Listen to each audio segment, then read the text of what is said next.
Hello friends, welcome back to NCERT Samriddhi classes. आज हम chapter 3 atoms and molecules के बारे में पढ़ेंगे। तो देखो, जो एटम्स और मॉलिक्यूल्स की जो डिस्कवरी होने से पहले जो कुछ एंशिएंट जो इंडियंस यानी कि जो प्राचीन भारतीय और जो ग्रीक दार्शनिक थे, वे हमेशा ही आश्चर्यजनक रहते थे कि जो अनदेखे और जो अनजान मैटर के बारे में। तो उनमें से जो उन्होंने मैटर के बारे में कुछ सुझाव दिया कि इंडिया में पहले समय से पहले ही कुछ सुझाव दे दिया था कि जो मैटर है, अगर हम उसके टुकड़े करते चले जाएंगे तो लास्ट में एक पार्टिकल ऐसा आता है जिसका हम और ज्यादा टुकड़े नहीं कर सकते। ठीक है, तो उसने मैटर्स को नाम दिया था पदार्थ, यानी पहले मैटर्स को पदार्थ हिंदी में जैसे उसने बताया, उसके बाद जो इंग्लिश लैंग्वेज के अंदर जैसे मैटर बोला गया। ठीक, तो वो इसके अंदर बता रहा है कि ancient Indian and Greek philosophers have always wonder about the unknown and unseen form of matter. The idea of divisibility of matter was considered long back in India. ठीक है, इनके पहले समय से इंडिया के अंदर जो चल रहा था कि जो मैटर को डिविजिबल यानी बांटने के बारे में। तो अराउंड 500 BC यानी लगभग 500 BC an Indian philosopher Maharshi कानाड postulated that if we go on dividing matter into पदार्थ we shall get smaller and smaller particles. Ultimately a stage will once come when we shall come across the smallest particle beyond which further division will not be possible. ठीक है, यानी कि जो Indian philosopher महर्षि कानाड था, उसने जो सिद्ध किया था कि जो मैटर को यानी कि आप जो तोड़ते जाते यानी कि उसको डिवाइड करते चले जाएंगे तो लास्ट में एक स्मॉलर पार्टिकल्स बचेगा जिसको और ज्यादा हम आगे नहीं तोड़ सकते, यानी कि लास्ट एक पार्टिकल्स जो बच जाता है। तो ही नेम दिस पार्टिकल्स परमाणु, और उसने इस पार्टिकल्स का नाम दिया था जो कण बचता है उसको कहा कि वो फिर क्या है, परमाणु है। अनदर इंडियन फिलोसफर, जो दूसरे भारतीय जो दार्शनिक थे, फिलोसफर थे, Pakudha Katyayana elaborated this doctrine and said that these particles normally exist in a combined form which gives as various form of matter. इसने कहा कि अगर हम इसी पार्टिकल्स को अगर किसी पार्टिकल के साथ जोड़ दे, यानी कि एक पार्टिकल्स को फिर दो पार्टिकल्स को आपस में कंबाइन कर देते हैं, जोड़ देते हैं, तो वो भिन्न भिन्न प्रकार के पदार्थ बना देता है। ठीक है, अराउंड द सेम एरा, तो लगभग इसी समय में, इसी युग में ancient Greek philosopher Democritus and Leucippus suggested that if we go on dividing matter in के stage will comes when particle obtain can not be divided further. तो इसी समय के अंदर जो प्राचीन जो ग्रीक दार्शनिक थे, डेमोक्रिटस और ल्यूसिफस ने, उसने भी सजेस्टेड किया कि अगर हम मैटर को डिवाइड करते जाते हैं तो एक स्टेज ऐसी आती है जिसके ऊपर जो पार्टिकल्स जो हमें मिलता है और उस पार्टिकल्स को हम नहीं डिवाइड कर सकते। तो Democritus called this indivisible particles atoms. अब जो डेमोक्रिटस था उसने इस जो इंडिविजुअल पार्टिकल्स का नाम दिया एटम्स। ठीक है, उसने इसको नाम दिया कि ये क्या है, एटम्स है, और उसने क्या कहा था कि ये क्या है, परमाणु है।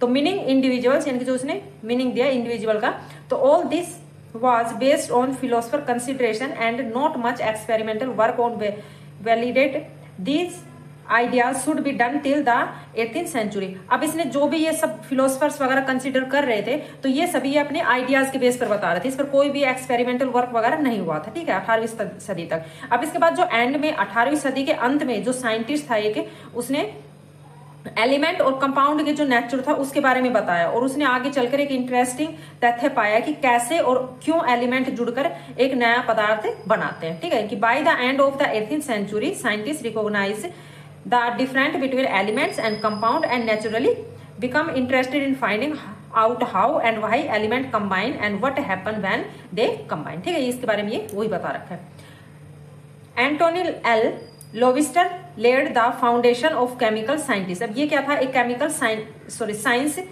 जो था फाउंडेशन। तो by the establishing two important law of chemical combination. अब इसके द्वारा जो एल लोविस्टर था, एंटोनी एल लोविस्टर के द्वारा, इसके द्वारा दो लॉज इंपोर्टेंस लॉ दिए गए केमिकल कॉम्बिनेशन का। ठीक, इसके अंदर तो लॉ ऑफ केमिकल कॉम्बिनेशन के अंदर बताया कि the following two law of chemical combination were stabilise after much, यानी जो भी लॉ ऑफ केमिकल कॉम्बिनेशन का था, इसके बाद बहुत सारी जो एक्सपेरिमेंट वगैरह करने के बाद ये दिए गए। तो much experimentation by Lavoisier and Joseph L Proust, कि जो लॉ ऑफ केमिकल कॉम्बिनेशन था, ये इसके बाद बहुत ज्यादा एक्सपेरिमेंट किया इसके ऊपर, वो था लोविसर और जोसेफ के द्वारा एक्सपेरिमेंट किया गया इस पर। तो लॉ ऑफ कंजर्वेशन ऑफ मास, तो इसके अंदर फर्स्ट लॉ ऑफ कंजर्वेशन आता है मास का। इस लॉ ऑफ कंजर्वेशन मास के अंदर इसमें क्या था कि इसमें देखा गया है कि कोई भी जो मैटर है या कोई भी जो उसके अंदर केमिकल्स वगैरह चेंजमेंट होती है किसी भी सब्सटेंस के अंदर, तो क्या उसका मास भी चेंज होता है या नहीं, या वो ही रहता है। ठीक है, इसके अंदर ये पाया गया। ये इसने मतलब इस एक्सपेरिमेंट के अंदर ये देखा गया था। लेकिन जो रिजल्ट क्या निकला था इसके अंदर कि लॉ ऑफ कंजर्वेशन मास के अकॉर्डिंग, यानी कि किसी भी सब्सटेंस का ना तो जो मास है वो क्रिएट किया जा सकता है और ना ही डिस्ट्रॉय कर सकता है, ठीक है। नहीं, किसी भी वस्तु का जब द्रव्यमान ना तो हम उत्पन्न कर सकते हैं और ना ही हम उसको नष्ट कर सकते हैं। तो is there a chemical in mass when a chemical change take place, यानी कि क्या एक मास के अंदर बदलाव आता है जब किसी के अंदर जो केमिकल चेंज आता है, यानी कि केमिकल जो उसके अंदर रिएक्शन होती है। तो इसके अंदर एक एक्टिविटी है, एक्टिविटी के अंदर बता रखा है कि आपको इसके अंदर एक सेट लेना है एक्स और वाई, ठीक है। इसके अंदर तो एक्स और वाई के अंदर दोनों के अंदर अलग केमिकल्स दे रखे हैं। तो इसके अंदर कॉपर सल्फेट का है, यहाँ पे बैरियम क्लोराइड 1.22 ग्राम और lead nitrate 2.07।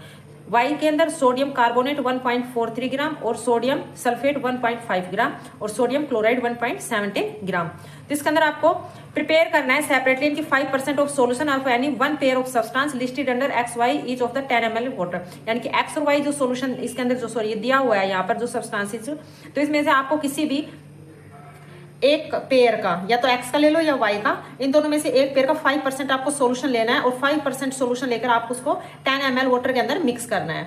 Take a little amount of solution of Y in a conical flask. अब यहाँ पर इसने एक लिटिल अमाउंट सोल्यूशन ले लिया है वाई का, ठीक है, कॉनिकल फ्लास्क के अंदर। अब कुछ सोल्यूशन इसने लिया है एक्स का, वो लिया है इसने इग्निशन ट्यूब के अंदर। Hang the ignition tube in the flask carefully. अब जो इग्निशन ट्यूब के अंदर जो इसने लिया वो इस फ्लास्क के अंदर इसने केयरफुली से यहाँ पर लटका दिया।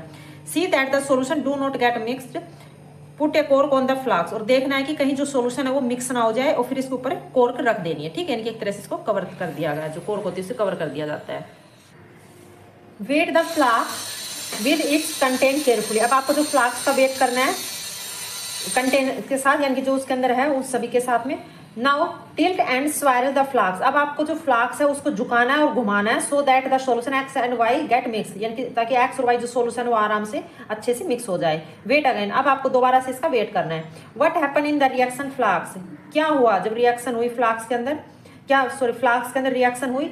Do you think that a chemical reaction has taken place. आप क्या सोचते हो अगर यहाँ पे केमिकल रिएक्शन हुई है तो। और why should we put a cork on the mouth of the flask, और हमें जो फ्लास्क के माउथ पर कॉर्क क्यों लगाई। Does the mass of the flask and content change, क्या जो मास है फ्लास्क का मास वो चेंज हुआ, यानी कि उसके अंदर जो कंटेंट था उसके अंदर चेंजमेंट हुई, यानी कि मास में परिवर्तन आया। तो ये लॉ क्या कहता है कि law of conservation of the mass state that mass can neither be create nor destroy in a chemical reaction, यानी कि कंजर्वेशन लॉ के अकॉर्डिंग इसमें जो मास को हमें केमिकल रिएक्शन के दौरान ना तो उत्पन्न कर सकते हैं और ना ही हम उसे खत्म कर सकते हैं, ठीक है। नेक्स्ट है लॉ ऑफ कांस्टेंट प्रोपोर्शन। अब देखो लॉ ऑफ कांस्टेंट प्रोपोर्शन के अंदर उसने क्या बताया कि जितने भी एलिमेंट्स वगैरह है तो उसके अंदर किसी भी एलिमेंट्स का या कोई कंपाउंड है तो उसके अंदर जो उसकी कंपोजिशन होती है वो क्या है, उसकी प्रोपोर्शनल है। इसके अंदर देखो कैसे कि लोइस्टर अलोंग विद अदर साइंटिस्ट, अब जो लोइस्टर के अलावा जो दूसरा साइंटिस्ट था, noted that many compound were composed of 2 और मोर element and each such compound had the same element in the same proportion, कि जब भी कोई 2 या 2 से ज्यादा एलिमेंट होते हैं तो उसके अंदर ही उसकी जो सेम एलिमेंट की सेम प्रोपोर्शन की सेम ही उसका अनुपात होता है। Irrespective of where the compound come from और हु प्रिपेयर इट, चाहे इसके अंदर आप कोई भी कंपाउंड ले लो या फिर आप उसको खुद भी प्रिपेयर करके देख सकते हो, तो उसका भी जो अनुपात है वो सेम ही आएगा। In a compound such a water, जैसे कंपाउंड वाटर के अंदर लगा लो कि जो रेशियो है mass of hydrogen of the mass of oxygen is always 1:8, कि जो हाइड्रोजन का मास और ऑक्सीजन का मास है वो 1:8 में रहता है। कि आपको पता है कि वाटर का फॉर्मूला क्या है, H2O है तो H क्या है यहाँ पे हाइड्रोजन है और O क्या है यहाँ पर ऑक्सीजन है, तो इसका रेशियो क्या रहता है 1:8 है। Whether the source of water thus if 9 gram of water is decomposed, अगर आप इस पानी के स्रोत में से लेते हो, अगर उसमें से 9 ग्राम ऑफ वाटर आप डिकम्पोज कर देते हो, वहां पे घटा देते हो, जब भी इसके अंदर आपको रेशियो क्या है सेम ही आएगा। 1 gram of hydrogen and 8 gram of oxygen always obtain. Similarly in ammonia, इसी तरह से अमोनिया के अंदर nitrogen and hydrogen always present in the ratio 14:3 by mass, whether the method of the source from which it is obtain. इसी तरह से जो इसमें भी नाइट्रोजन, अमोनिया के अंदर नाइट्रोजन और हाइड्रोजन का रेशियो है वो 14:3 के अनुपात में इसका मास रहता है, ठीक है। इसके अंदर भी यही ऑब्टेन होता है। This lead to the law of constant proportional, और यही क्या है law of constant proportional, which is also known as the law of definite. इसको ही प्रोपोर्शन, इस लॉ को लॉ ऑफ डेफिनेट प्रोपोर्शन भी कहा गया है। दिस लॉ वाज जो स्टेट बाय प्रोस्ट एज, यानी कि ये जो लॉ है स्टेटेड किया गया था किसके द्वारा, कि प्रोस्ट से। As in a chemical substance the element are always present in definite proportion by mass, यानी कि लॉ ऑफ मास कांस्टेंट के according, law of constant proportional के अकॉर्डिंग कि क्या है कि इन ए केमिकल सब्सटेंस, किसी भी केमिकल सब्सटेंस के अंदर एलिमेंट्स और always present in the definite proportion by the mass, के जो एलिमेंट्स होते हैं वो हमेशा निश्चित अनुपात के अंदर उपस्थित होते हैं उसके द्रव्यमान के अनुसार। The next problem face by the scientist was the give appropriate explanation of this law. अब जो अगली जो प्रॉब्लम थी, समस्या थी, वो साइंटिस्ट के आगे क्या थी कि जो इसके उचित स्पष्टीकरण देना इन लॉ का। ठीक है, इन्होंने लॉ तो दे दिया लेकिन इसका जो उचित स्पष्टीकरण नहीं दे पाए कि जो एटम्स है, जो मॉलिक्यूल्स है, उसकी क्या प्रॉपर्टीज वगैरह है, क्या उसमें जो लॉ के अकॉर्डिंग उसमें यानी कि क्या चेंज वगैरह, कुछ इस तरह से इनकी पूरा कंप्लीट वो स्पष्टीकरण एक्सप्लेनेशन नहीं कर पाए। तो British chemicals John Dalton provide the basic theory about the nature of matter. अब जो ब्रिटिश केमिस्ट था जॉन डॉल्टन ने, उसने बेसिक थ्योरी दी थी about the nature of the matter, यानी कि मैटर के बारे में। Dalton pick up the idea of divisibility of the matter, उसने जो एक योजना यानी कि डिविजिबल दी उसको जो मैटर के बारे में, which was till then just a philosophy, जो पहले क्या थी एक जो फिलोसफी के द्वारा दी गई थी। ठीक है, एक तरह से वो दार्शनिक उसके द्वारा जो दार्शनिक थी यानी कि फिलोसफी थी कि हाँ किसी भी मैटर को अगर तोड़ देते हैं तो उसके बाद एक पार्टिकल बचता है जिसको हम डिवाइड नहीं कर सकते। तो इसी में डॉल्टन ने इसी मैटर को उठाया, ठीक है, इसी को पिकअप किया, इसी आइडिया को, और इसके ऊपर इसने मैटर के ऊपर एक नेचर ऑफ मैटर के अबाउट उसके बारे में उसने थ्योरी दी। Which was till just in the philosophy he look the name atom as given by the Greek and said the that the smallest particles of matter are atoms. अब उसके बाद उसने जो नाम लिया था इनकी जो एटम्स का, वो जो ग्रीक के द्वारा दिया गया था, उसने इसको क्या कहा था, इनके smallest particles matters are atoms, यानी कि जितने भी स्मॉलेस्ट पार्टिकल्स हैं उन सब से एक मैटर बनता है। ठीक है, यानी कि आप यूं कह सकते हो कि हर मैटर क्या है, एक स्मॉलेस्ट पार्टिकल से बनता है और जिसको हम क्या कहते हैं, एटम्स कहते हैं। तो his theory was based on the law of chemical combination. तो इसकी जो थ्योरी थी वो बेस्ड थी लॉ ऑफ केमिकल कॉम्बिनेशन के ऊपर। तो Dalton's atoms theory provide experiment explanation for the law of conservation of mass and the law of definite proportional. तो जो डॉल्टन्स ने एटॉमिक थ्योरी प्रोवाइड की, एक्सप्लेनेशन किया किसके बेस पर, यानी कि जो इसने दो यहाँ पर लॉज दिए गए थे साइंटिस्ट ने, कि लॉ ऑफ कांस्टेंट प्रोपोर्शन यानी कि जिसको डेफिनेट प्रोपोर्शन भी कह सकते हैं, और ऑफ कंजर्वेशन मास के ऊपर। ठीक है, इसके बेस पर जो डॉल्टन ने एटॉमिक थ्योरी दी लास्ट में। तो इसके अकॉर्डिंग यानी कि डॉल्टन के एटॉमिक थ्योरी के अकॉर्डिंग कि matter whether an element a compounds a mix is composed of small particle called the atom, कि कोई भी एलिमेंट हो या कोई मिक्सचर हो या कंपाउंड हो, ये सभी किससे बना है, एक स्मॉल पार्टिकल से बने हैं। जो स्मॉल पार्टिकल्स वो क्या है, कंपाउंड सॉरी एटम्स है। The postulated of this theory में बी स्टेट एज फॉलो। इसने क्या पोस्टुलेटेड किया इस थ्योरी पर कि सिद्धांत दिए कि all matter is made up of very टिनी particles called atoms, यानी कि जितने भी मैटर से पदार्थ है सभी एक छोटे पार्टिकल से बने हैं जिसको एटम कहते हैं। Which participate in chemical reaction, और जो पार्टिसिपेट करते हैं केमिकल रिएक्शन के अंदर। Second, atoms are individual particle, जो एटम्स है वो इंडिविजुअल पार्टिकल्स है which can not be create और destroy in the chemical reaction, जिसको हम केमिकल रिएक्शन के अंदर ना तो उसको डिस्ट्रॉय कर सकते हैं और ना ही उसको उत्पन्न कर सकते हैं। Atom of a given element are identical in mass and chemical properties. Atoms के एक जो आइडेंटिकल मास होता है और उसकी केमिकल प्रॉपर्टीज होती है। ठीक है, इनकी एटम्स होते हैं जो एलिमेंट्स के अंदर उन सब की। Atoms of different element has different mass and chemical properties, यानी कि एटम्स है डिफरेंट एलिमेंट्स की डिफरेंट मास होगा और डिफरेंट केमिकल इसकी प्रॉपर्टीज होगी। Atoms combine in the ratio of small whole number to form compound, यानी कि एटम को अगर कंबाइन कर दें स्मॉल नंबर के अंदर, यानी कि एक एटम दो एटम इस तरह से एटम को अगर हम कंबाइन कर देते हैं एक रेशियो के अंदर, तो उसके अंदर क्या बन जाता है कि कंपाउंड बना देता है वो। और the relative number and kinds of atom are constant in the given compound. अब जो रिलेटिव नंबर होता है और जो जितने भी प्रकार के एटम्स होते हैं वो कांस्टेंट होते हैं एक कंपाउंड के अंदर, यानी जो कंपाउंड बनता है उसके अंदर, जो कंपाउंड यानी कि जो वो बनाते हैं। तो you will study in the next chapter that atom are made up of still smaller particle. या आप अगले चैप्टर में पढ़ोगे जो मैटर है कि जो एटम है जो बने हैं वो स्मॉल एटम्स है वो किस तरह से स्मॉल पार्टिकल से बने हैं। नेक्स्ट आता है व्हाट इज एन एटम। अब एटम क्या है, अब देखो हम जो भी बिल्डिंग्स ब्लॉक वगैरह या जो बिल्डिंग्स वगैरह जहाँ हाउस रूम्स वगैरह देखते हैं तो उसके अंदर देखते हैं एक ब्रिक से बनता है सब कुछ। ठीक है, तो 1 ब्रिक 1 2 3 ब्रिक यानी कि ब्रिक टू ब्रिक करके कंबाइन करके क्या बन जाती है, पूरी बिल्डिंग बन जाती है, रूम्स वगैरह बन जाते हैं। तो इससे के अंदर जो स्मॉलेस्ट पार्टिकल्स क्या है, ब्रिक है। तो ब्रिक अंदर क्या हो गया, जो एक एटम्स होगा। उसी तरह से हम आंट हिल्स देखते हैं, यानी कि जो चींटी का टिब्बा देखते हैं, जो चींटी बनाती है मिट्टी से उसके अंदर, तो वहां पे वो क्या होते हैं, सैंड पार्टिकल्स होते हैं उसके अंदर, जो स्मॉल सैंड पार्टिकल्स यानी कि सैंड्स के जो ग्रेन्स हो गए, तो वो स्मॉल सैंड पार्टिकल से क्या बनाती थी, पूरी टिल्ला बना देती है मिट्टी का। तो उसके अंदर वो भी क्या है, एक तरह से एटम्स है, समझ सपोज कर लो, ठीक है। तो उसके अंदर ये बता रहा है कि have you ever observe and mason building walls, आपने कभी ऑब्जर्व किया होगा बिल्डिंग्स वगैरह को, दीवार वगैरह को, from these walls are a room and then a collection of the room to form a building, यानी कि रूम्स का कलेक्शन होकर क्या बन जाता है, बिल्डिंग्स बन जाती है। और that is the buildings block of the huge building. What about the building block of an ant hills, it is a small grain of sand. Similarly the building block of all matters are atom. इसी तरह से इनके जितने भी जो building blocks होते हैं, वो जितने भी मैटर्स वगैरह, वो सारे क्या है, इसके अंदर एटम्स है, ठीक है। तो हाउ बिग्स आर एटम्स, कि एटम्स कितने बड़े हैं, यानी कि क्या है एटम। तो एटम आर वेरी स्मॉल, जो एटम्स है वो बहुत ही छोटे हैं। They are smaller than anything that we can imagine और कंपेयर विद, कि वो इतने छोटे हैं, हम किसी भी चीज से इसे कंपेयर या इमेजिन करते हैं तो उनसे भी ये छोटे हैं।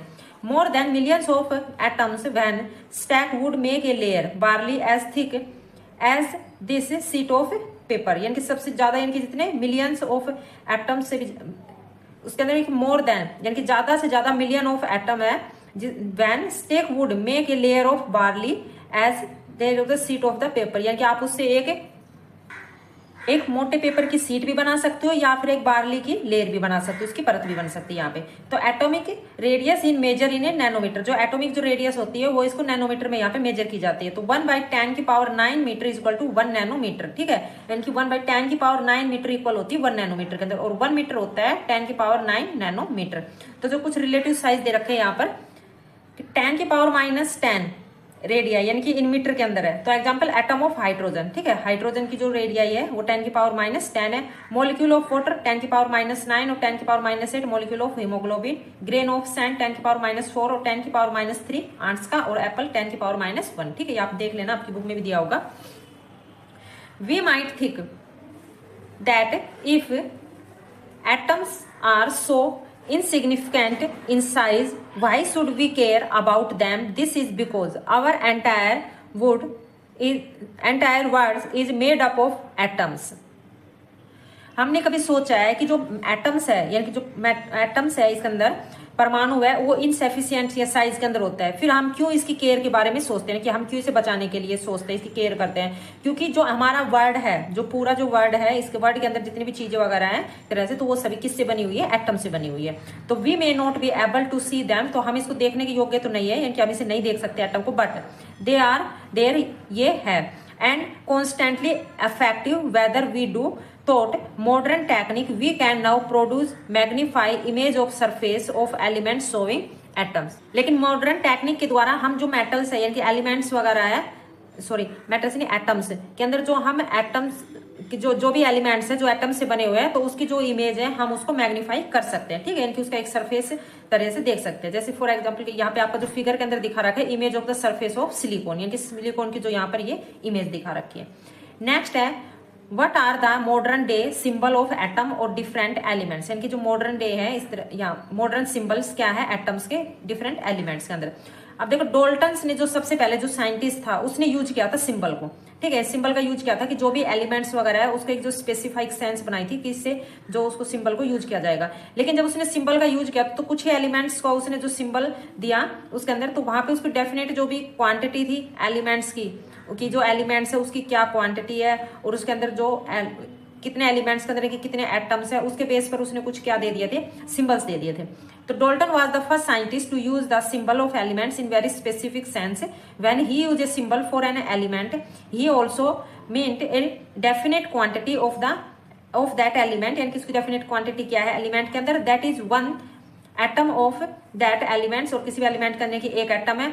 अब जो बार्जिलस ने सजेस्ट किया कि जो symbol of element can made up from 1 और 2 letter of name of the elements. अब उसने सजेस्ट किया, उसने क्या किया था कि जो हमें सिंबल देना चाहिए वो 1 या 2 लेटर्स के अंदर देना चाहिए, कि जो एलिमेंट्स का जो भी उसने सिंबल बनाया, ठीक है। यहाँ पर जैसे या एग्जांपल के लिए यहाँ पे दे रखा है कि जो डोल्टन ने दिया वो इस तरह से दे दिया कि हाइड्रोजन इसके अंदर, ठीक है। ये फिलोस्फर्स हो गया, कॉपर का सिंबल, गोल्ड का सिंबल, कार्बन, सल्फर, लीड और Platina, oxygen, iron, silver, mercury, ठीक है। यानी कि इस तरह से उसने ये सिंबल दे दिए, किसके द्वारा दिया गया, डोल्टन्स के द्वारा। ये डोल्टन्स ने सिंबल दे दिया एलिमेंट्स के अंदर जितने जो एटम्स वगैरह प्रेजेंट है, उस तरह से उसने एक स्पेसिफिक सेंस टाइप में बना दिया, यानी कि सेंस लेकर उसने अपने सेंस के अकॉर्डिंग ये बना दिया।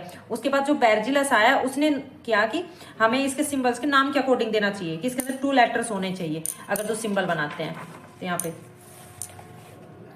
इन द बिगिनिंग यानी कि स्टार्टिंग में, शुरू में जो नेम ऑफ एलिमेंट का वो ड्राई किया गया नेम ऑफ द प्लेस, यानी कि जिस स्थान से वो एलिमेंट लिया गया था उसके बेस पर, ठीक है। और उसके साथ ही यानी कि फाउंड ऑफ द उस फर्स्ट टाइम, यानी कि फर्स्ट टाइम से कहाँ से लिया गया था। फॉर एग्जाम्पल के लिए name of copper was taken from Cyprus, यानी कि जो कॉपर है वो कहाँ से, साइप्रस से लिया गया। Some name were taken from the specific colour, अब कुछ नेम किसके, उसके स्पेसिफिक कलर पर दिए गए, ठीक है। स्पेसिफिक जो कलर क्या है, फॉर एग्जाम्पल के लिए gold was taken from the English word meaning of yellow, जो गोल्ड है उसका जो नाम लिया गया इंग्लिश वर्ड से, जो इंग्लिश वर्ड में इसका मीनिंग होता है कि yellow colour. Now a day, लेकिन अब IUPAC यानी कि International Union of Pure and Applied Chemistry के according is a international scientific organisation, यानी कि इंटरनेशनल साइंटिफिक ऑर्गेनाइजेशन किया गया है which approve name of element, यानी कि इसके अंदर जो अप्रूव किया गया है नेम ऑफ एलिमेंट का सिंबल्स एंड यूनिट्स, उसके साथ सिंबल भी और उसकी यूनिट्स भी। Many of the symbols are the first 1 or 2 letter of the elements name in English, इसके अंदर जो ज्यादातर जो सिंबल्स हैं वो एलिमेंट्स के फर्स्ट 1 या 2 लेटर्स में लिखे गए, वो भी इंग्लिश के अंदर। तो first letter of a symbol is always written in capital letter, यानी कि पहला लेटर है वो इसका फर्स्ट कैपिटल लेटर में लिखा जाएगा और उसके बाद जो लेटर लिखा गया है सेकंड वो क्या है, स्मॉल लेटर के अंदर, ठीक है, यानी कि लोएस्ट केस के अंदर। फॉर एग्जांपल जैसे हाइड्रोजन है तो हाइड्रोजन का कैपिटल यानी कि H से। एल्यूमिनियम है तो एल्यूमिनियम को हम AL से लिखते हैं, तो इसमें कैपिटल क्या है A और L क्या है स्मॉल, इसको कैपिटल नहीं लिखना, ये स्मॉल ही आएगा।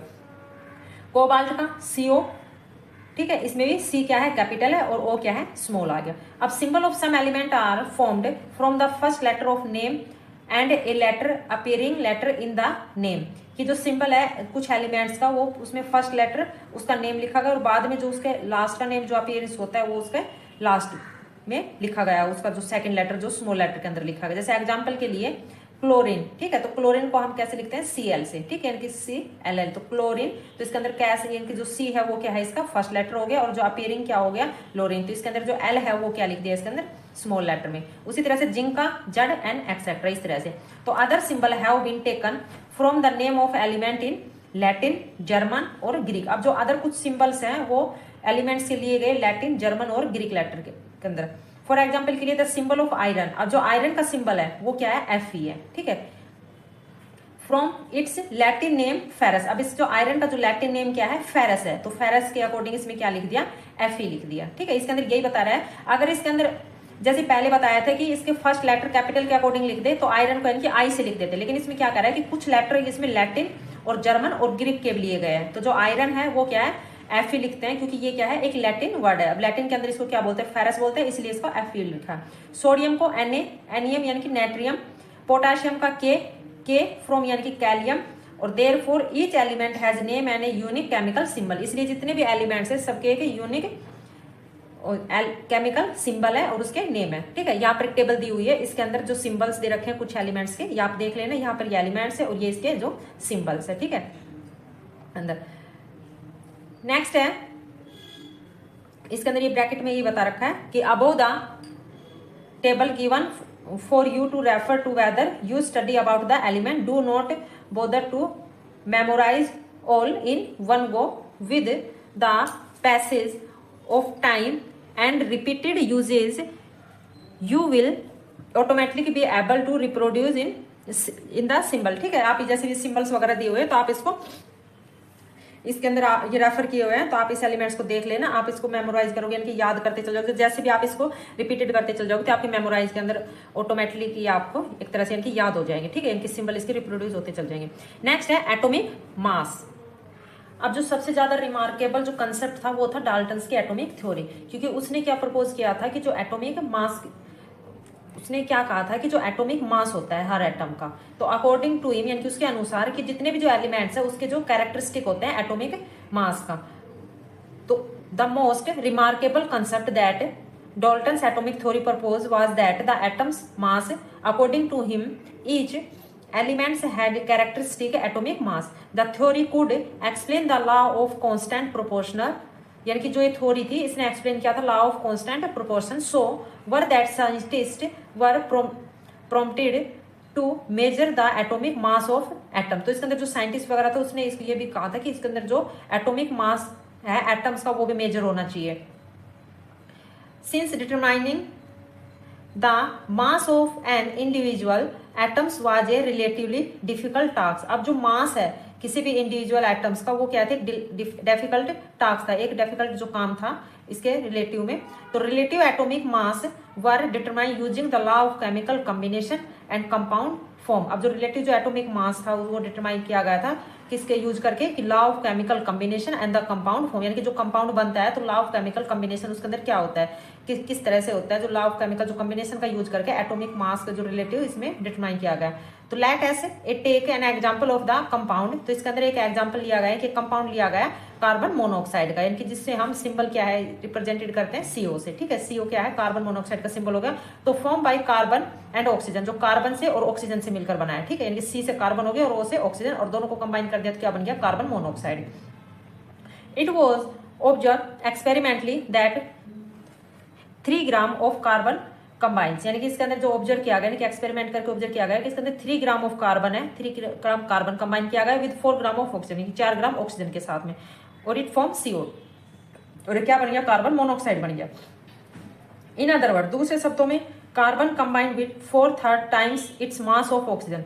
दूसरे शब्दों में अगर देखें तो 4/3 जो भाग है इसका जो मास है वो क्या है, ऑक्सीजन का, इसके टाइम्स, यानी कि 4/3 जो टाइम्स है इट्स मास ऑफ ऑक्सीजन, ये ऑक्सीजन का मास हो गया। Suppose we defined an atomic mass unit as equal to the mass of 1 carbon atom. कि सपोज करो कि अगर हम इसे डिफाइन करें, जो एटॉमिक मास है, जो मास यूनिट के अंदर वो इक्वल है the mass of 1 carbon atom, यानी कि एक कार्बन एटम के मास के बराबर। Then we would assign carbon and atomic mass. तो इसके अंदर जो कार्बन एटॉमिक मास क्या असाइन होगा, क्या होगा कि 1.0 mu and oxygen and atomic mass of 1.33 mu, यानी कि जो ऑक्सीजन का मास होगा 1.33 और कार्बन का क्या होगा atomic mass 1.0। However it is more convenient to have these number as whole number. ये सब ज्यादा से ज्यादा कॉन्वीनियंट क्या है कि ज्यादा जितने भी जो नंबर हैं इसके अंदर नियर वोल नंबर एज पॉसिबल, जितने भी नंबर इसके जो पॉसिबल हुए इसके नजदीक उसमें लिया गया। कि 1.33 जो म्यू ले रखा है तो इसके अंदर ये बता रहा है कि इसके नजदीक जितने भी जो नंबर थे उसके अकॉर्डिंग लिया गया, जो सबसे नजदीक वाला नंबर के अकॉर्डिंग इसे नंबर को लिया गया। While searching for various atomic mass unit, scientist initially took 1/16 of the mass of an atom of naturally occurring oxygen as the unit. जब कई एटॉमिक मास यूनिट को सर्च किया गया तो साइंटिस्ट ने सबसे पहले 1/16 जो 16 मास लिया गया एटॉम जो किसका, ऑक्सीजन का, यानी कि ऑक्सीजन की यूनिट उसने ली। और ऑक्सीजन की यूनिट क्यों ली, उसके 2 रीजन थे। This was the consider relative due to 2 reason. First कारण था कि ऑक्सीजन रिएक्ट कर देता है ज्यादा से ज्यादा एलिमेंट के साथ। ठीक है, ज्यादा से ज्यादा एलिमेंट के साथ ऑक्सीजन रिएक्शन कर लेता है एंड फॉर्म कंपाउंड, और कंपाउंड बनाता है। तो oxygen reacted with a large number of elements and form compound. Second, this atomic mass unit, यानी कि जो एटॉमिक मास यूनिट है gave mass of most of elements, यानी कि जो ज्यादा से ज्यादा एलिमेंट्स के मास देती है एज वोल नंबर्स, यानी मास बता देती है जितने भी जो नंबर्स में अंदर होता है। हाउएवर जबकि इन 1961 में for a university accept atomic mass unit, 1961 में एक यूनिवर्सिटी ने एटॉमिक मास यूनिट को एक्सेप्ट किया और carbon 12 isotope was choose as the standard reference for the measuring atomic mass. और एटॉमिक मास को मेजरिंग करने के लिए उसने कार्बन 12 को लिया कि यह एक आइसोटोप है जो एक स्टैंडर्ड यूनिट है। ठीक है, सॉरी, तो स्टैंडर्ड है, इसके अंदर जो कार्बन 12 आइसोटोप स्टैंडर्ड को रेफर कर दिया गया किसी एटॉमिक मास को मेजर करने के लिए। 1 atomic mass unit is mass unit equal to exactly 1/12, यानी कि एक एटॉमिक यूनिट मास है वो इक्वल होती है exactly 1/12 the mass of 1 atom of carbon 12 के। तो the relative atomic mass of all elements has been found with respect to a atom of carbon 12, कि जितने भी जो रिलेटिव एटॉमिक मास होगा जितने भी एलिमेंट्स का, उसके अंदर अगर कार्बन है एक एटम तो उसमें एक एटम के अंदर कितना कार्बन होगा, यानी कि 12।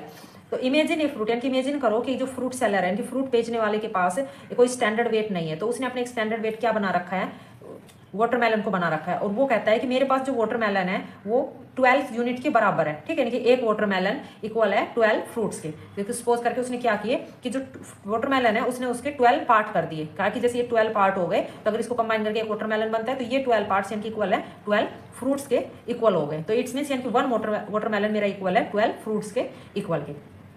तो imagine a fruit seller selling fruits without any standard weight with him he take a watermelon and says this has a mass equal to 12 unit. He makes 12 equal piece of watermelon and find the mass of each fruit he is selling relative to the mass of one piece of the watermelon. Now he sells his fruit by relative fruit mass unit, यानी कि इस तरह से उसको mass unit बताता है कि जो 12 है तो इसका एक का कितना मास यूनिट, तो इसके अकॉर्डिंग में अपने फ्रूट बेचता है, ठीक है, जैसे कि फिगर के अंदर दिखा रखा है। Similarly the relative atomic mass of the atom of an element is defined as the, यानी कि इसी तरह से जो रिलेटिव एटॉमिक मास है एटम का एक एलिमेंट के अंदर तो डिफाइन करता है as the average mass of the atom, यानी कि जो एवरेज मास कितना है एटम का as compare to 1/12 the mass of one carbon 12 atom की, ठीक है। इसके अंदर यहाँ पे जो एटॉमिक मास दे रखा है कुछ एलिमेंट्स का, हाइड्रोजन का जो एटॉमिक मास है 1 म्यू, यानी कि यू जो दिखा रखा है इसके अंदर, कार्बन का 12, नाइट्रोजन का 14, ऑक्सीजन का 16, इस तरह से इसके अंदर आप देख लेना। नेक्स्ट है how do atoms exist. Atom of most elements are not able to exist independently, यानी कि एटम्स के अंदर जो एटम्स है ज्यादातर एलिमेंट्स के अंदर पूरी तरह से अपने योग्य नहीं है स्वतंत्रता रूप से, ठीक है, यानी कि दूसरे के साथ मिक्स होकर कंपाउंड बनाने का, यानी कि जैसे एटम इसने बोला था कि जो पार्टिकल्स है यानी कि दो पार्टिकल को जोड़ते तो जैसे कंपाउंड बन जाता है, लेकिन इसमें से ज्यादातर जो कुछ है वो not able to exist independently. Atoms form molecules and ions, यानी कि एटम्स है वो क्या बनाते हैं मोलिक्यूल्स और आयन से। दीज मोलिक्यूल्स और ions aggregate in large number to form the matter that we can see feel और टच। अब जो ये मोलिक्यूल्स हैं और जो आयंस है इसके अंदर ज्यादा से ज्यादा नंबर्स के अंदर जो मैटर से बनते हैं, यानी कि जो मैटर के अंदर जो भी मोलिक्यूल्स और आयन प्रेजेंट्स होते हैं उसको हम देख भी सकते हैं, फील भी कर सकते हैं और टच भी कर सकते हैं, ठीक है, लेकिन हम एटम्स को नहीं देख सकते क्योंकि एटम से कंबाइन करके क्या बनता है मोलिक्यूल्स, यानी कि जो कंपाउंड्स वगैरह जो बना देते हैं एलिमेंट से कंपाउंड बनता है, और एटम से जो मोलिक्यूल्स, तो एटम से जिसके मोलिक्यूल्स और जो भी आयंस जो मैटर्स के अंदर प्रेजेंट होते हैं उसे देख सकते हैं, फील कर सकते हैं और टच कर सकते हैं। अब नेक्स्ट आता है व्हाट इज ए मोलिक्यूल्स, कि मोलिक्यूल्स क्या है। मोलिक्यूल्स इज इन जनरल एक ग्रुप ऑफ 2 और मोर एटम, यानी कि जनरली क्या है एक ग्रुप है 2 और 2 से ज्यादा एटम्स का that are chemically bonded together, जिसके अंदर जो केमिकली बॉन्डिंग होती है, ठीक है, और केमिकली बॉन्डिंग के कारण ही ये आपस में टाइटली टुगेदर, यानी कि tightly held together by attractive force, यानी कि अट्रैक्टिव फोर्स के कारण आपस में एक दूसरे से जुड़े हुए होते हैं। The molecule can be defined the smaller particle of an element, जो मोलिक्यूल्स को हम डिफाइन करेंगे कि स्मॉलर पार्टिकल्स है किसी भी एलिमेंट्स का, और एक compound that is capable for an independent existence and show all the properties of that substance. Atom of the same element or different element can join together to form molecule, कि किसी भी same atom को किसी भी same element या different elements के अंदर join कर देते हैं तो उससे क्या बन जाता है कि मॉलिक्यूल बन जाता है, यानी कि जो क्या मॉलिक्यूल बनाता है एटम। नेक्स्ट है molecule of elements. The molecule of an elements are constituted by the same type of atoms, यानी कि मोलिक्यूल्स होते हैं जो किसी एक एलिमेंट्स के अंदर जितने मोलिक्यूल्स होते हैं तो कंस्टिट्यूट होते हैं सेम टाइप ऑफ एटम, यानी कि एक ही प्रकार के एटम्स होते हैं उसमें। मोलिक्यूल्स ऑफ मैनी एलिमेंट्स, यानी कि मोलिक्यूल्स के अंदर कई एलिमेंट्स होते हैं such as argon helium etcetera are made up of only one atom of that elements, इसके अंदर केवल एक ही एटम से ये बने होते हैं, एलिमेंट्स के अंदर एक ही एटम्स होता है, बट लेकिन this is not the case with most of non metal, ये नॉन मेटल्स के अंदर ये ज्यादातर केस में नहीं होता। फॉर एग्जाम्पल के लिए a molecule of oxygen consist of 2 atoms of oxygen, की एक मोलिक्यूल्स ऑक्सीजन के अंदर जो ऑक्सीजन के मोलिक्यूल्स के अंदर कंसिस्ट होते हैं 2 atoms and hence it is known as diatomic molecules, इसलिए इसके अंदर डाइएटॉमिक मोलिक्यूल्स बोलते हैं, ठीक है, इनकी O2, तो ऑक्सीजन के अंदर कितने हो गए इनकी यहाँ पे O2 लिखा तो ये क्या होगा डाइएटॉमिक मोलिक्यूल का आ गया। इफ 3 एटम्स ऑफ ऑक्सीजन, यदि ऑक्सीजन के अंदर 3 एटम्स होते हैं यूनिट्स इनटू ए मोलिक्यूल्स, यानी कि मोलिक्यूल्स के अंदर, तो इंस्टेड ऑफ द यूजुअली 2, तो हम जैसे 2 का यूज करते हैं उसी तरह से हम O3 लिखेंगे तो O3 के अंदर फिर क्या बन जाएगा ओजोन बन जाएगा। तो the number of atoms consisted a molecule is known as its atomicity, ठीक है, तो इसी तरह से जो नंबर्स होता है किसी भी एटम्स का तो ये क्या कंसिस्ट करता है एक मोलिक्यूल्स को, उसको हम जो कंसिस्ट करता है किसी भी मोलिक्यूल्स को तो वो उसकी क्या कहलाती है एटोमिसिटी कहलाती है, ठीक है। अब metals and some other elements, अब जो मेटल्स और कुछ अदर एलिमेंट्स होते हैं सच एज कार्बन, जैसे carbon do not have a simple structure, उसका एक सिंपल स्ट्रक्चर नहीं होता, बट लेकिन consist of a very large and indefinite number of atom bonded together, लेकिन उसके अंदर सबसे ज्यादा यानी बहुत ज्यादा, और जो इनडेफिनेट नंबर के अंदर जो एटम्स होते हैं और जिसमें आपस में बॉन्डिंग होती है, ठीक है, एक दूसरे के साथ बॉन्डिंग से वो अटैच होते हैं। यहाँ पर कुछ इस टेबल के अंदर सम नॉन मेटल्स दिए हुए हैं और उस नॉन मेटल्स की जो एटॉमिक दिखा रखी है, ये टाइप ऑफ नॉन मेटल्स है। इसके आर्गन की यानी कि मोनो एटॉमिक के, हीलियम को मोनो एटॉमिक्स और ऑक्सीजन डायटोमिक्स, हाइड्रोजन डायटोमिक्स, इस तरह से, ठीक है। यहाँ पे तो टाइप ऑफ एलिमेंट्स लिखा हुआ है इसके अंदर, ये क्या है, कुछ नॉन मेटल्स है। नेक्स्ट आता है मॉलिक्यूल ऑफ कंपाउंड।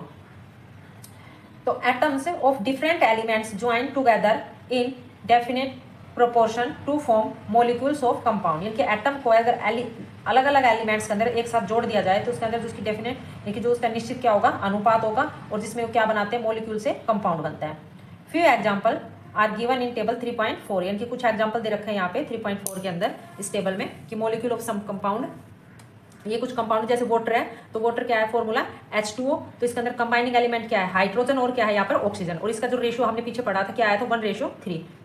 अमोनिया का NH3, तो इसके अंदर N नाइट्रोजन हो गया, SCN क्या होगा, हाइड्रोजन, तो 14:3 है, और कार्बन डाइऑक्साइड की कार्बन और प्लस ऑक्सीजन, तो यहाँ पे 3:8 के अंदर इसके क्या है, यहाँ पर मास दिखा रखा है।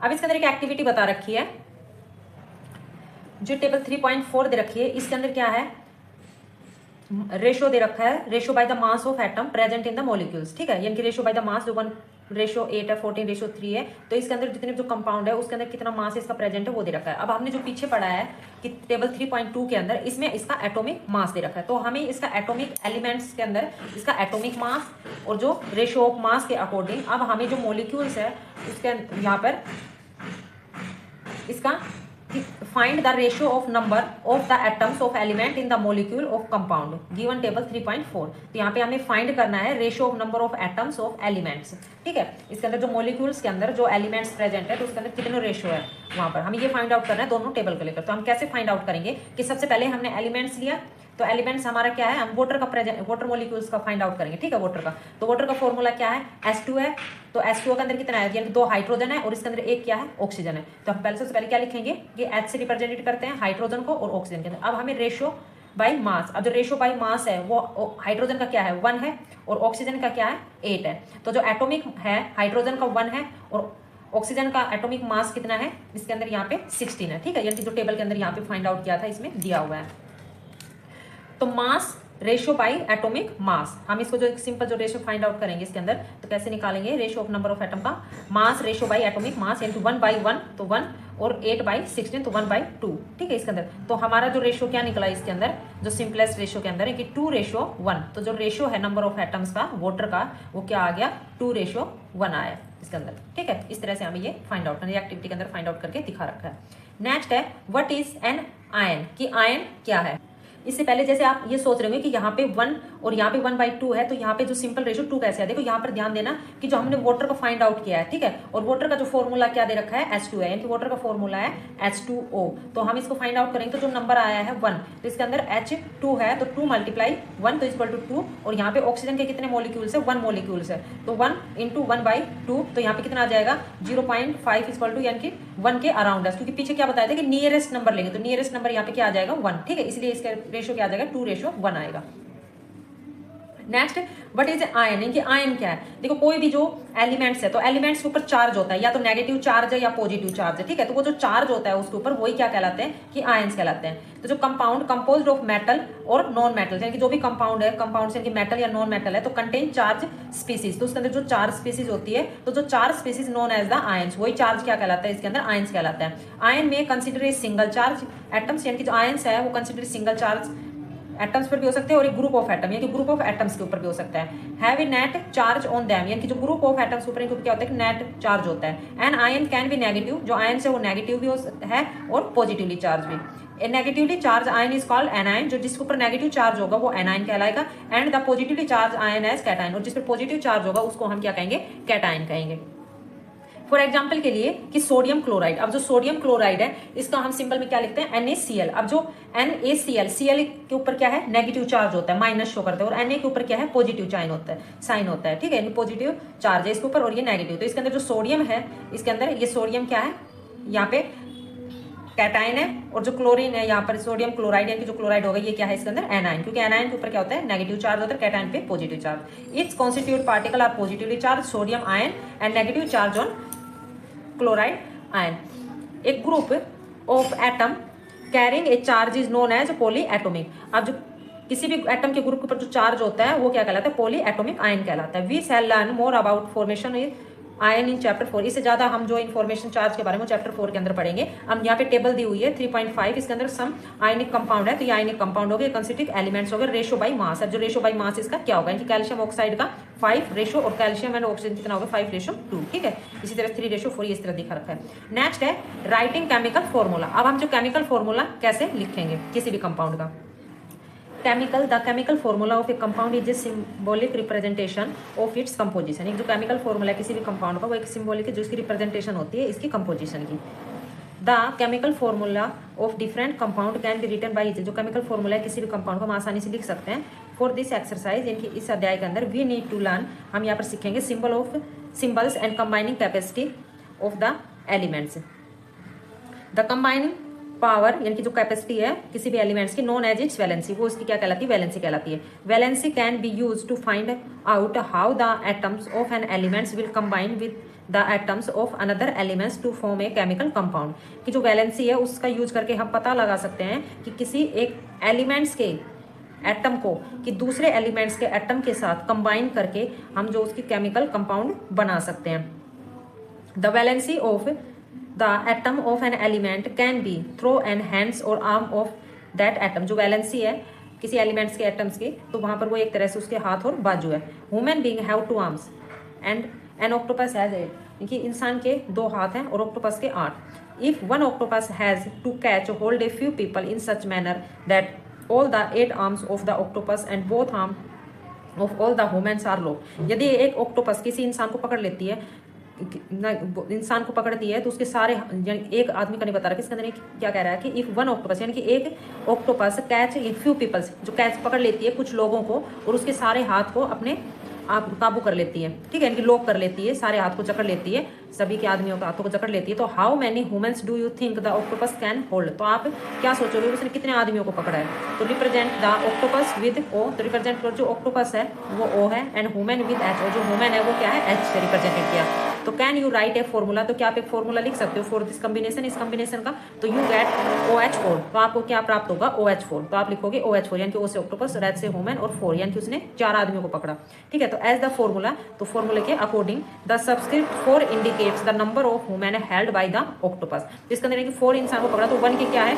2 हैंड्स है। ठीक है, इनकी 4 को पकड़ा तो 4 × 2 तो इक्वल कितना हो गया? 8, और ऑक्टोपस के पास भी क्या है? 8 है। ठीक है, तो 8 हैंड्स इसके हो गए 8 है, तो इसने क्या कर लिया? अपने 8 से इन चारों इंसान के हाथ को जकड़ लिया, तो क्या हो गया? इक्वल हो गया। तो इसकी क्या हो गई? ये वैलेंसी इक्वल हो गई। तो valency of some common ions are given in table 3.6। We learn more about valency in the next chapter. अब उसके अंदर जो टेबल दी हुई है यहाँ पर कुछ कि जो वैलेंसी दी हुई है, कुछ जो सिंबल्स हैं आयंस की, और इससे ज्यादा हम वैलेंसी के बारे में अगले चैप्टर में पढ़ेंगे। तो यहाँ पे नंबर ऑफ आयंस है कि सोडियम है तो Na पॉजिटिव, सोडियम के बाद पोटाशियम K पॉजिटिव, और सिल्वर Ag, और कॉपर 1। तो जो ब्रैकेट के अंदर दी हुई है तो यहाँ पर ये इसकी वैलेंसी दी हुई है। ठीक है, इनकी कुछ की जो वैलेंसी 1 से ज्यादा होती है, इनकी 2, 3, तो इस तरह से जो सिंबल इनकी जिनकी 1 से ज्यादा है, इनकी 2 है, 2, इस तरह से यहाँ पे ये क्या रिप्रेजेंटेड कर रखी है? More than 1 valency. ठीक, ये इसके अंदर जो रोमन न्यूमेरिकल से शो कर रखा है यहाँ पर, आप देख लेना।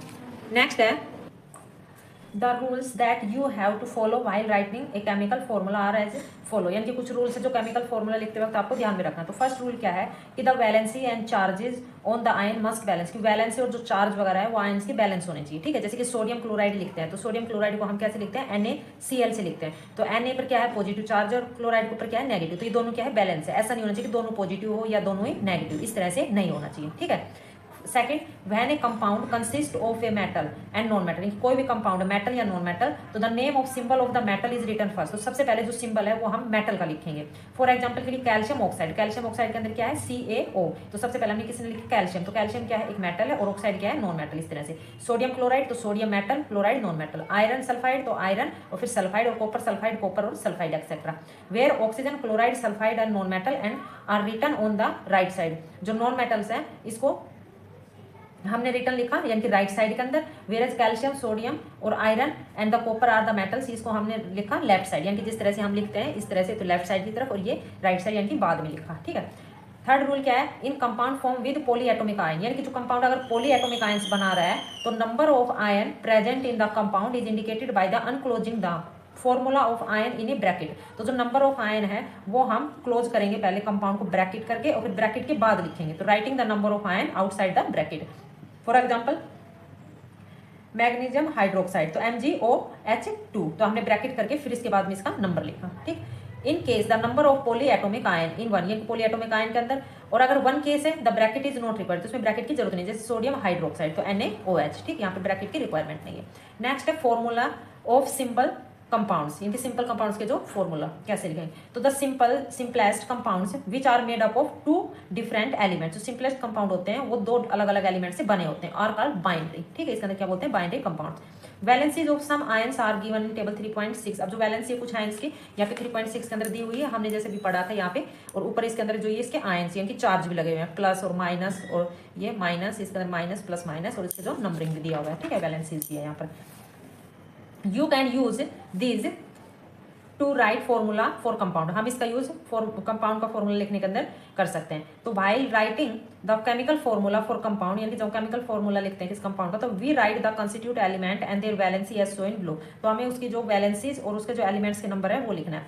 तो then we must cross over the valencies of the combining atom, तो हमें जो उसकी वैलेंसी रहती है उसको क्रॉस ओवर करना है, इनकी लिखना है, क्रॉस करके लिखना है। फॉर एग्जाम्पल के लिए जैसे ये दिखा रखा है फॉर्मूला ऑफ हाइड्रोजन क्लोराइड, तो हमें हाइड्रोजन क्लोराइड का फॉर्मूला लिखना है। ठीक है, तो हाइड्रोजन यानी कि सिंबल क्या है H है, और क्लोराइड का सिंबल क्या है Cl है, तो हाइड्रोजन की वैलेंसी क्या है 1 है, और क्लोराइड की वैलेंसी क्या है, इसकी भी 1 है, तो दोनों को क्रॉस कर देंगे। ठीक है, इनकी मल्टीप्लाई कर दिया यहाँ पे, तो H का भी 1 हो गया और C का भी क्या हो गया, Cl का भी 1 हो गया। तो हम इसका फॉर्मूला कैसे लिखेंगे, HCl, तो यहाँ पे क्या बन गया हाइड्रोजन क्लोराइड, यहाँ पे ये इसका कंपाउंड बन गया। ठीक है, उसी तरह सेकंड फॉर्मूला हाइड्रोजन सल्फाइड का, तो हाइड्रोजन का 1 है और सल्फाइड का कितना है 2 है। अब हम इसने क्रॉस किया तो हाइड्रोजन का कितना हो गया 2 हो गया, और सल्फाइड का कितना हो गया 1 हो गया, तो इसका फॉर्मूला क्या बन गया H2S। ठीक, इस तरह से बता रखा है। इसी तरह से ये थर्ड वाला है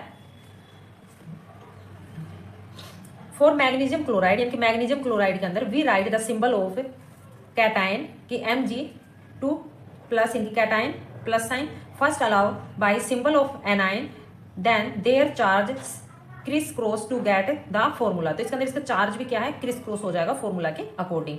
फोर्थ है फॉर्मूला ऑफ मैग्नीशियम क्लोराइड, अब फॉर्मूला मैग्नीशियम क्लोराइड के अंदर सिंबल क्या है मैग्नीशियम का Mg और क्लोराइड का Cl, तो क्लोराइड का यानी कि 1 माइनस, ठीक है, और Mg का क्या आएगा 2 प्लस, तो फॉर्मूला क्या हो गया MgCl2 यानी कि मैग्नीशियम क्लोराइड। तो हमें जो मैग्नीशियम क्लोराइड और ये दे रखा है, तो हमें ये पीछे फॉर्मूला के अंदर देखना है, तो उसके अकॉर्डिंग इसका जो चार्ज दे रखा है तो वैसे इसकी वैलेंसी लिखनी है। ठीक, thus the magnesium chloride there two chloride ion, तो मैग्नीशियम क्लोराइड के अंदर यहाँ पे 2 क्लोराइड आयन है। For each magnesium ion the positive and negative charge must balance each other, तो हमें नेगेटिव और पॉजिटिव चार्ज वो बैलेंस करना है दोनों में। And over structure must be neutral,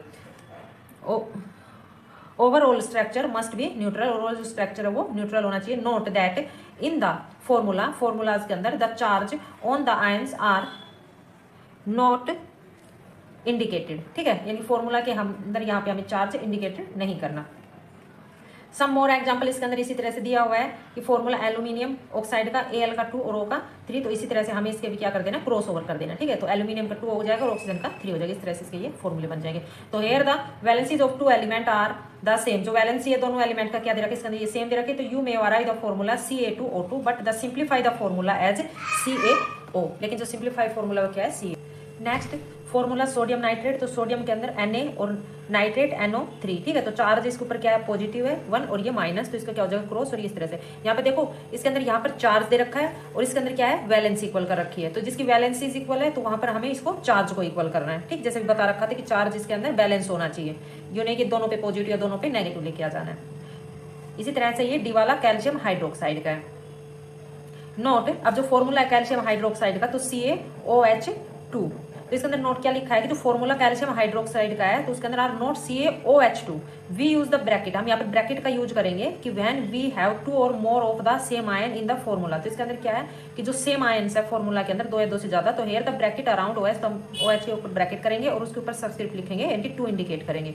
there are the 2 hydroxylic group, इसके अंदर क्या है 2 हाइड्रोक्सिल ग्रुप है जो ज्वाइन है और 1 कैल्शियम एटम है, तो इसके अंदर जो कैल्शियम जो एटम्स है वो क्या है यहाँ पर 1 है। इन अदर वर्ड दूसरे शब्दों में there are 2 atoms each of oxygen and hydrogen calcium hydroxide, तो यहाँ पर 2 एटम्स है दोनों ही तरफ इनके ऑक्सीजन के और हाइड्रोजन के अंदर जो कैल्शियम हाइड्रोक्साइड का, हाइड्रोजन और कैल्शियम हाइड्रोक्साइड के अंदर जो हाइड्रोजन का।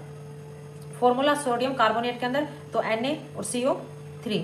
ठीक है, तो इसके अंदर 1 सोडियम का और कार्बन ऑक्साइड के अंदर 2 माइनस, इसके अंदर यानी कि नेगेटिव चार्ज है, तो इसके अंदर भी इसी तरह से हो जाएगा। तो above the example bracket are not needed, there is the only one ion present, तो यहाँ पर केवल एक ही आयन प्रेजेंट है, इसलिए यहाँ पर ब्रैकेट की जरूरत नहीं है। नेक्स्ट है molecular mass and mole concept. सबसे पहले आता है मोलिकुलर मास। अब हमने पीछे जो 3.22 में हमने पढ़ा था जो कंसेप्ट था एटॉमिक मास के बारे में, तो this concept can be extended the calculated molecular mass, तो उससे हम मोलिकुलर मास को कैलकुलेट कर सकते हैं। तो molecular mass of a substance is the sum of the atomic mass of all atom in a molecule of the substance. जो molecular mass होता है किसी भी सब्सटेंस का, तो वो जो एटॉमिक मास होता है सब्सटेंस के अंदर जो मॉलिक्यूल्स के टोटल एटम के उसके सम के इक्वल होता है। It is therefore the relatively mass of A molecule express in atomic mass unit, इसको भी एटॉमिक मास यूनिट यानी कि यू से ही रिप्रेजेंटेड किया जाता है, रेफर किया जाता है। यहाँ पे एग्जांपल दे रखा है इसके अंदर, फाइंड आउट कर रखा है calculate the relative molecular mass of water और B calculate the molecular mass of HNO3। तो फर्स्ट जैसे एटॉमिक मास ऑफ हाइड्रोजन, तो सबसे पहले हाइड्रोजन का एटॉमिक मास लिखेंगे 1 म्यू है, ठीक है। ऑक्सीजन का कितना है 16 म्यू, क्योंकि जो हाइड्रोजन वाटर का निकालेंगे तो वाटर के अंदर क्या है हाइड्रोजन और ऑक्सीजन, तो पहले हाइड्रोजन का लिखेंगे फिर ऑक्सीजन का लिखेंगे। अब यहाँ पर the molecular mass of water which contain 2 atoms of hydrogen and 1 atom of oxygen, जो इसके अंदर यहाँ पे क्या है हाइड्रोजन के 2 एटम्स हैं और ऑक्सीजन का कितना है 1 है, ठीक है। तो हमको 1 को 2 से मल्टीप्लाई कर देंगे और प्लस 1 इंटू 16 और दोनों को प्लस कर देंगे, तो 16 प्लस 2 कितना होगा 18 म्यू, तो इसका जो कितना आ गया मॉलिक्यूलर मास 18 म्यू आ गया, ठीक है। उसी तरह से एटॉमिक मास ऑफ HNO3, तो यहाँ पे the atomic mass H plus the atomic mass of NO3, तो N का नाइट्रोजन कितना हो गया 3 हो गया और एटॉमिक मास ऑफ O का हमें पता है कितना है 16 है, ठीक है। इसके अंदर तो 16 को मल्टीप्लाई कर देंगे 3 से, क्योंकि यहाँ पे HNO3 यानी कि 3 दिया हुआ है, ठीक। तो 48 14 प्लस 1 तो कितना आ गया 63 म्यू, ठीक। ये इसका आंसर आ जाएगा इस तरह से। नेक्स्ट है formula unit mass.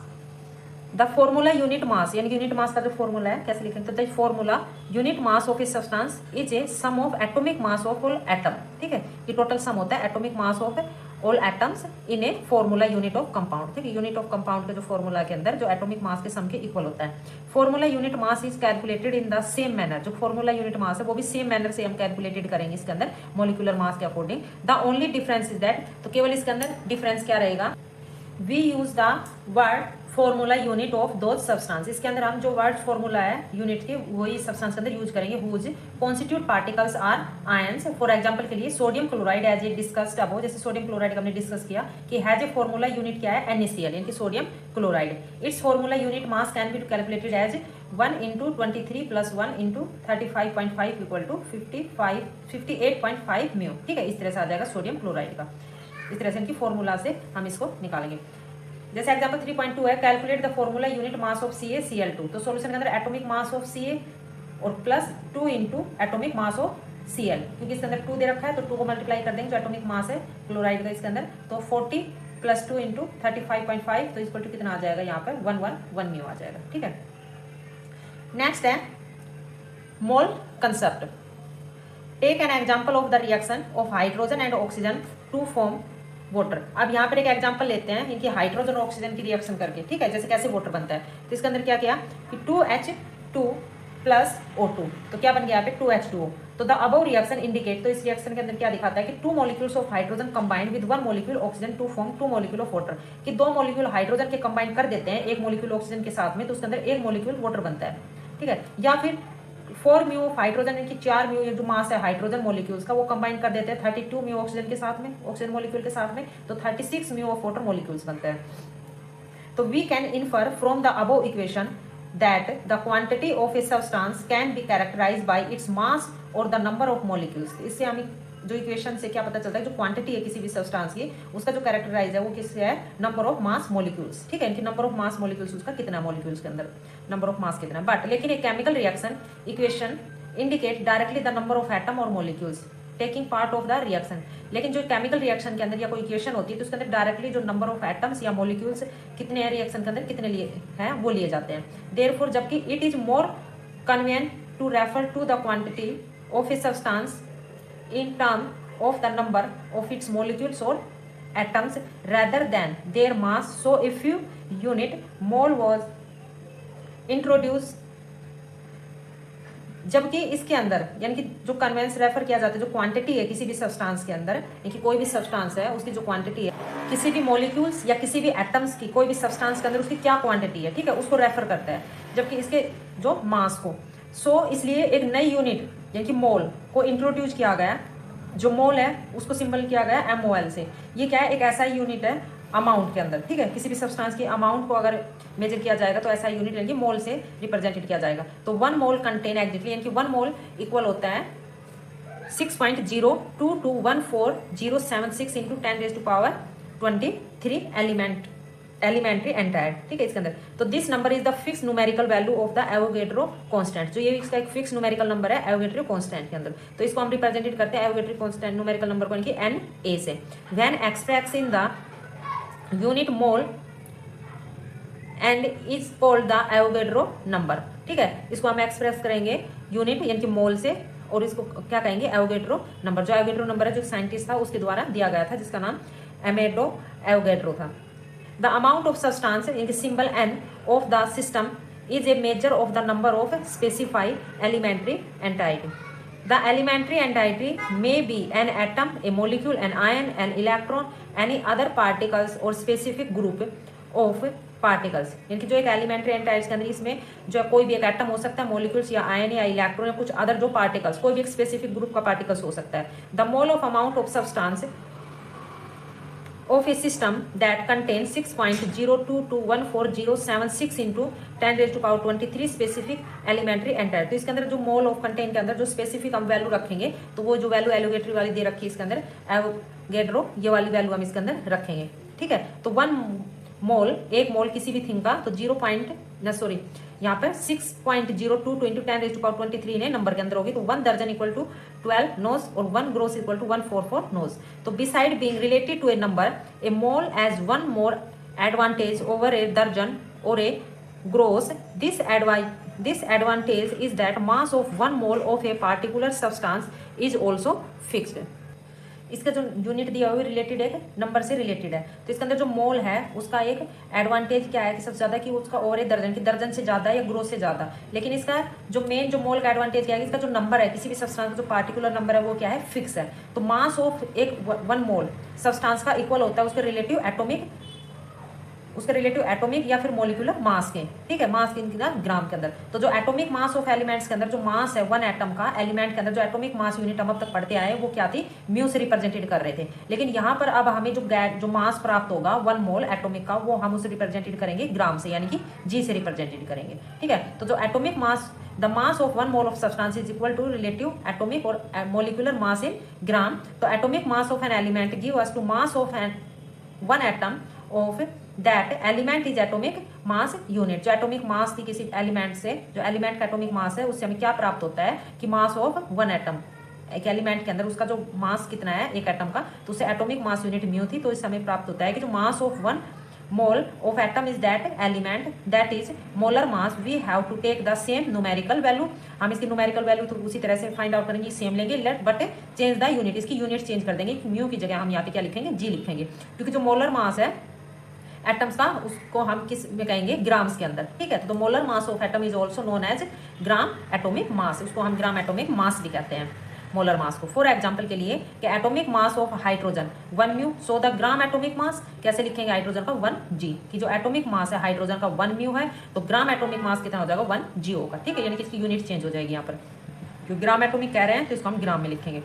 1 mu hydrogen has only 1 atoms of hydrogen. इसका मतलब यहाँ पे एक ही हाइड्रोजन का एटम है। और G hydrogen has 1 mole atom, और G हाइड्रोजन का मतलब है कि यहाँ पे 1 मोल एटम्स है, ठीक है। That is 6.022 into 10⁻23 atoms of hydrogen. इसका मतलब कि जो हाइड्रोजन है उसकी वैल्यू यहाँ पर ये है। सिमिलरली उसी तरह से 16 म्यू ऑक्सीजन, तो इसके अंदर केवल एक ही एटम है ऑक्सीजन का, और यहाँ पर अगर 60 ग्राम ऑक्सीजन लिखते हैं तो यानी कि 1 मोल एटम इसके अंदर जो ऑक्सीजन है, और इसकी वैल्यू जो यहाँ पर ग्राम्स की दे रखी है एडोग्रेड वाली, हम यहाँ पर ये लिखेंगे। तो to find the gram molecular mass और molecular mass of a molecule, तो इसके अंदर हमें प्राप्त होता है ग्राम ऑफ मोलिकुलर मास या molar mass of a molecule का। तो we keep the numerical value the same as the molecular mass but change unit as above formula U2G। तो हमने यहाँ पे जो न्यूमेरिकल वैल्यू है वो यहाँ पर सेम रखी है, लेकिन हमने इसके अंदर यहाँ पे यूनिट चेंज कर दी गई है। फॉर एग्जाम्पल के लिए as we have already calculated कि हम पहले इसके अंदर कैलकुलेट कर चुके हैं कि मोलिकुलर मास ऑफ वाटर यानी मोलिकुलर मास ऑफ वाटर का is 18 mu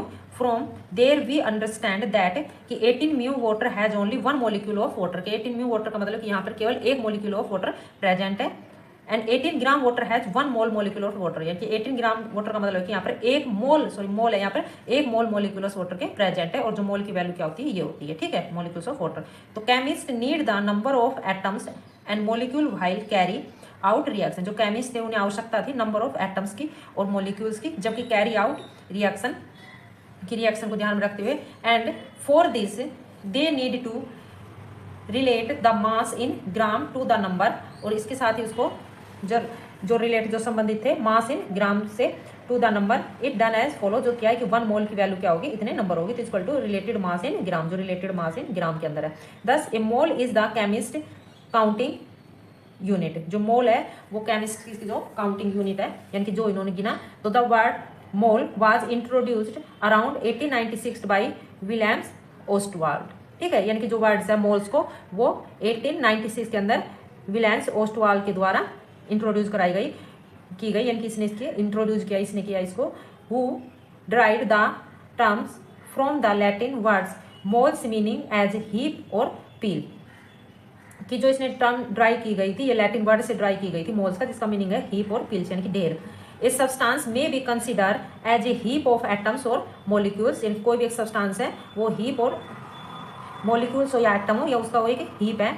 the unit mole was accepted in 1967 to provide a simple way of reporting a large number ठीक है और जो यूनिट मोल है उसको एक्सेप्ट किया गया था 1967 के अंदर क्या प्रोवाइड करने के लिए कि सिंपल वे ताकि एक सिंपल तरीके से लार्ज नंबर को हम रिप्रेजेंटेड कर सके the massive heap of atoms and molecule in a sample ठीक है।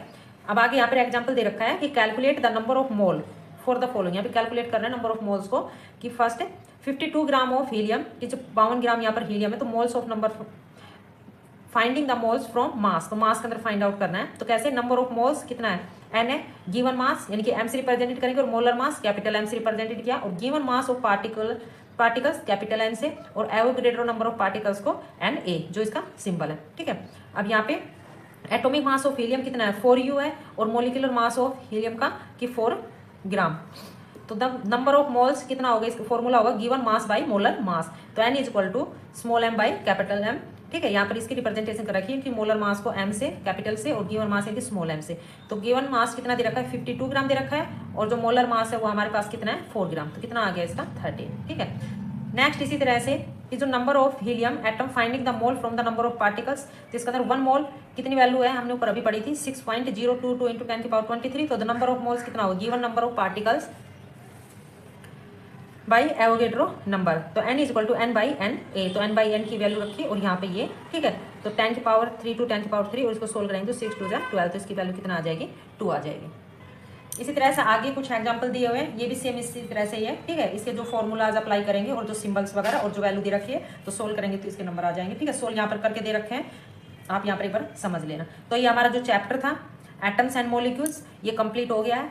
अगर आपको समझ में आया हो तो प्लीज़ लाइक एंड शेयर जरूर करना। Thanks for watching this video.